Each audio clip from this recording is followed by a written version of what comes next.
अदिति चौहान। जी ma'am आपका parcel.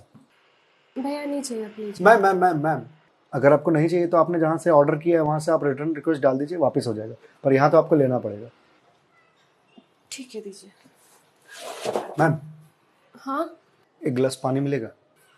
भैया आप कहीं और पी लो पानी प्लीज। मैम बहुत ज़ोरों की प्यास लगी है। ठीक है लाती हूँ।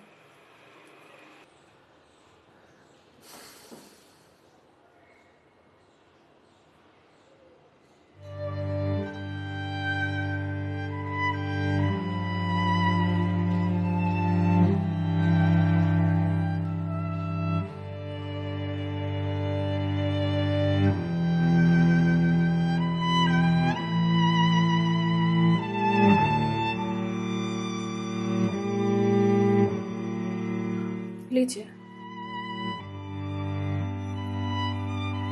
लीजिए भैया, देख क्या रहे हैं?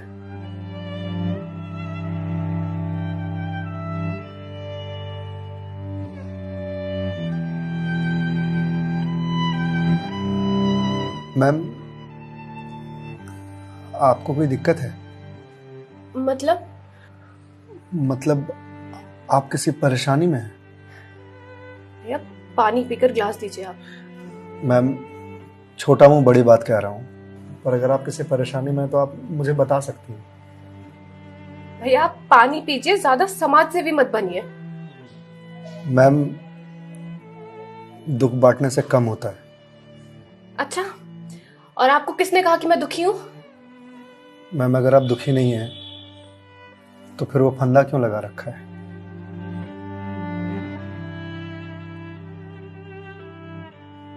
मैम मैंने सुना है खुशियां बांटने से बढ़ती हैं और दुख बांटने से कम होता है। मैम बड़े से बड़ा दुख कम हो जाता है अगर आपके पास कोई सुनने वाला हो। मैम प्लीज मैम रोइए मत मैम देखिए, ये तो मुझे नहीं पता कि आपको क्या परेशानी है, पर अगर आप मुझे बताएंगे तो शायद मैं कोई सॉल्यूशन निकाल पाऊं। नहीं, कोई मेरे लिए कुछ नहीं कर सकता। मेरे पास अब मरने के अलावा कोई ऑप्शन नहीं है। मैम ऑप्शन तो ढूंढने से मिलता है ना। आप एक बार मुझे बताइए ना, शायद मैं कोई जीने का ऑप्शन ढूंढ पाऊं आपके लिए। क्यों बताऊं तुम्हें? क्या कर लोगे तुम?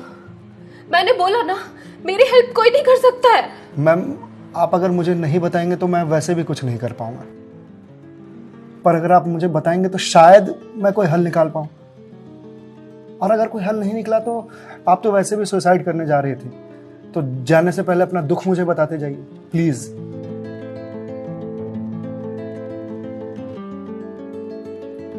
Please ma'am.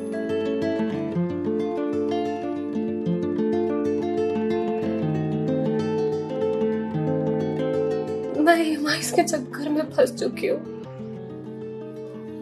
मतलब मैं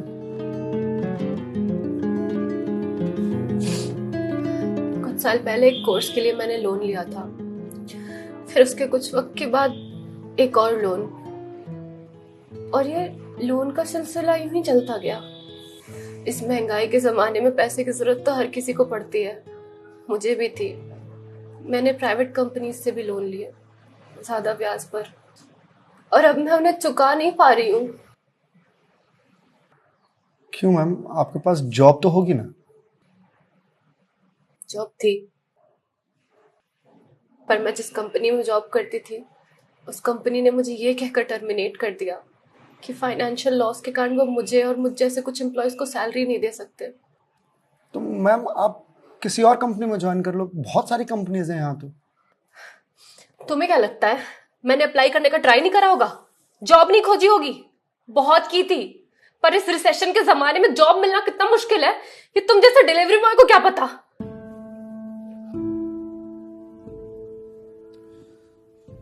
आई एम सॉरी मैम, शायद आप सही कह रही हैं, मुझे इस बारे में कोई जानकारी नहीं।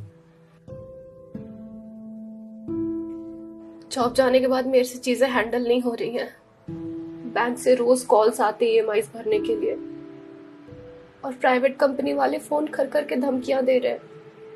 मैं इस लोन के जंजाल में फंसती चली जा रही हूँ, और अब मेरे पास सुसाइड के अलावा कोई और ऑप्शन नहीं है।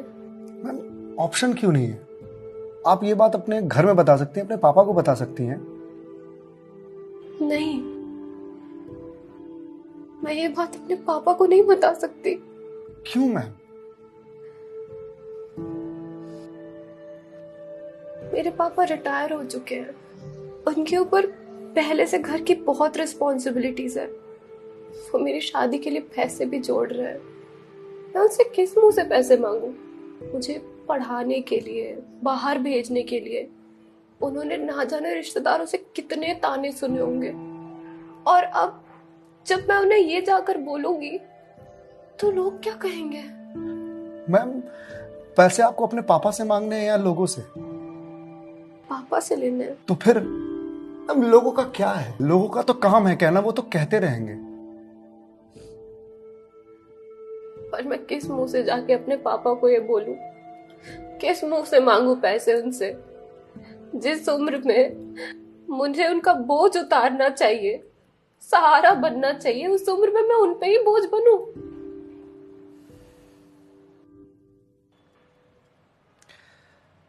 मैम एक बात बताएंगे आप,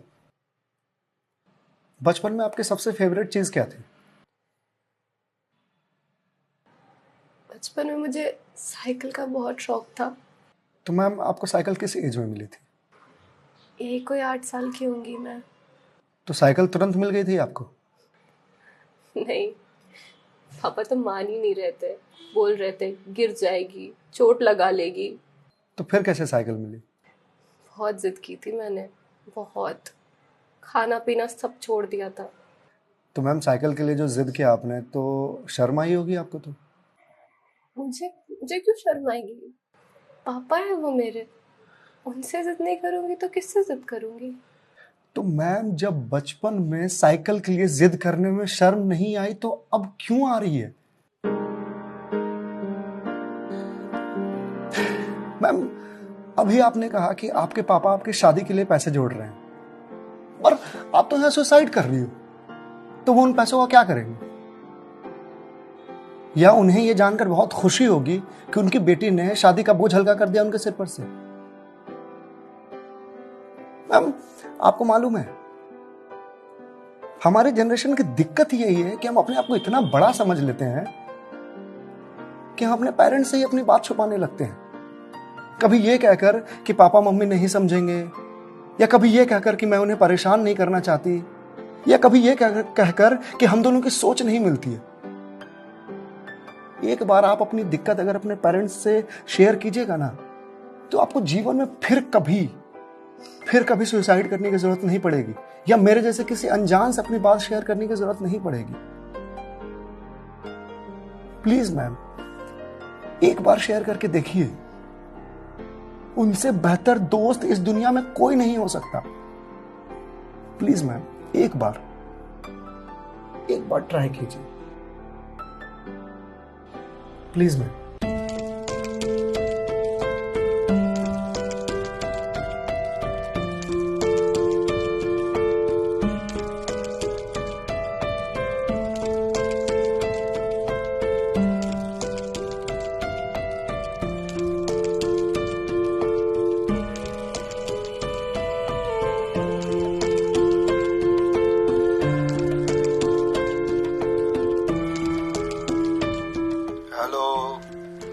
हेलो पापा। हाँ दीदी बोल, कैसी है बेटा? पापा मुझे आपसे कुछ बात करनी है। हाँ बोल ना बेटा। पापा मैं क्या हुआ बेटा? पापा मैं बहुत परेशान हूँ। हाँ तो मुझे बता ना, किस लिए परेशान है? अदिति बेटा रो क्यों रही है, बता ना क्या बात है? पापा वो मैंने बैंक से लोन ले रखा था ना,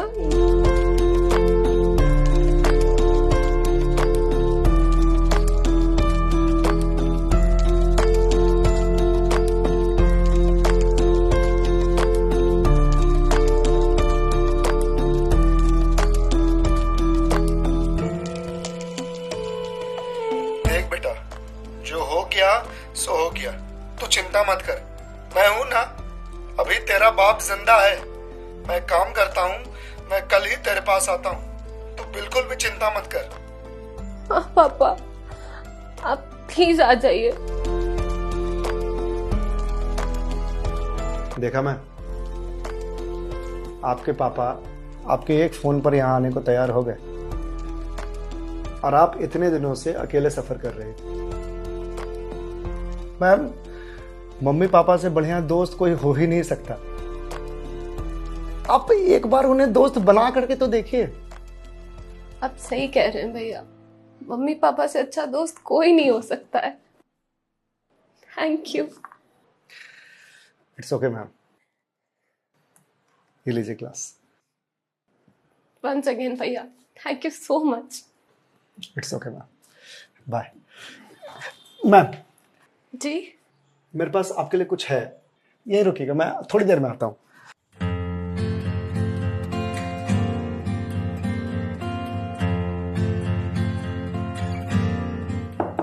मैम। जी भैया।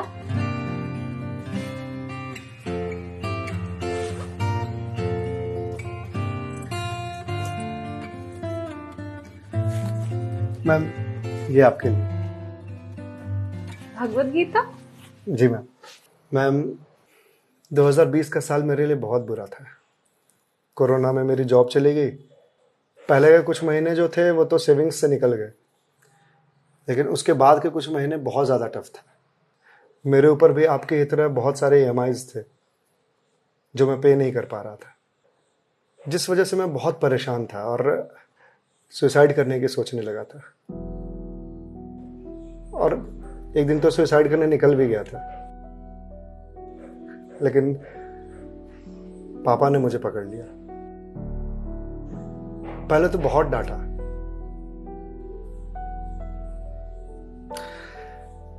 फिर उसके बाद सीने से लगा करके कहा कि तू चिंता क्यों करता है, मैं हूं ना। उन्होंने ही मेरे सारे बिल्स पे किए और उसके बाद ये भगवत गीता दिया मुझे और बोला, बेटा जीवन में जब भी कोई परेशानी आए, किसी चीज का हल ना मिले तो ये पढ़ लेना। इसमें जीवन की सारी परेशानियों का हल तुझे मिल जाएगा। और मैम, वो दिन है और आज का दिन है।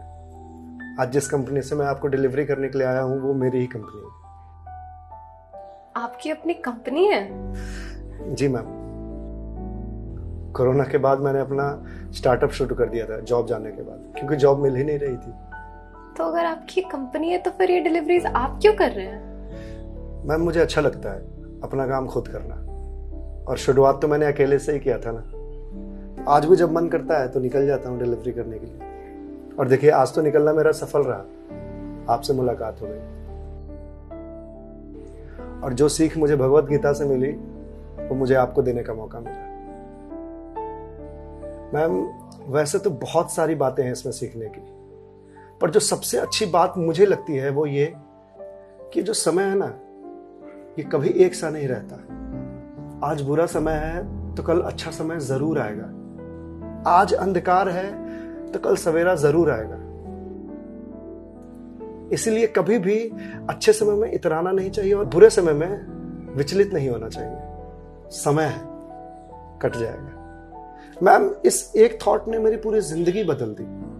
मैम, तो अब आप पढ़िए इसको, देखिए शायद आपको कुछ और मिल जाए। पर मैम, जो भी मिले उसे लोगों से शेयर जरूर कीजिएगा, क्योंकि कहते हैं ना, ज्ञान बांटने से बढ़ता है। Thank you.